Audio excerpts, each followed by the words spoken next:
నల్ల చీమలు గుడ్లు పెట్టుకొని విపరీతంగా, అంటే గుంపులు గుంపులుగా, వందల్లో వేలల్లో లక్షల్లో నల్ల చీమలు మన ఇంట్లో మనకు కనపడిన, అవి మన ఇంట్లో తిరుగుతూ ఉన్న అత్యంత శుభప్రదం.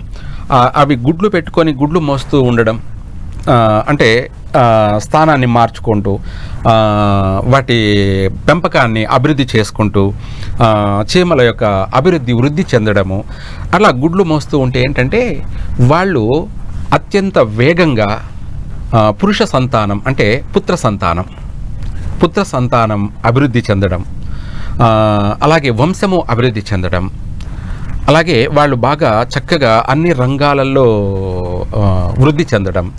ఇదే కాకుండా ఆర్థిక పరంగా కూడా వాళ్ళు తొందరగా అభివృద్ధి చెందుతారు. గుడ్లు ఎలా అవి మోసుకొని పోతున్నాయో అట్లాగే మనము ధనాన్ని ప్రతిరోజు కూడా, ప్రతినిత్యం కూడా ధనాన్ని మోస్తూ ఉండడమే.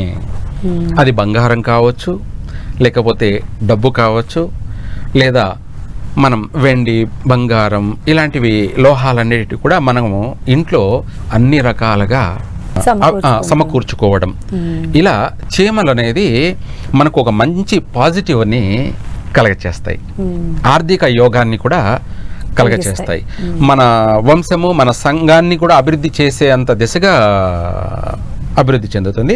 పాజిటివ్ వైబ్రేషన్ ఆ ప్లేస్కి అంతా కూడా. ఇక్కడ మనకు అది కూడా అదృష్టం పట్టినట్టే. ఇవి కాకుండా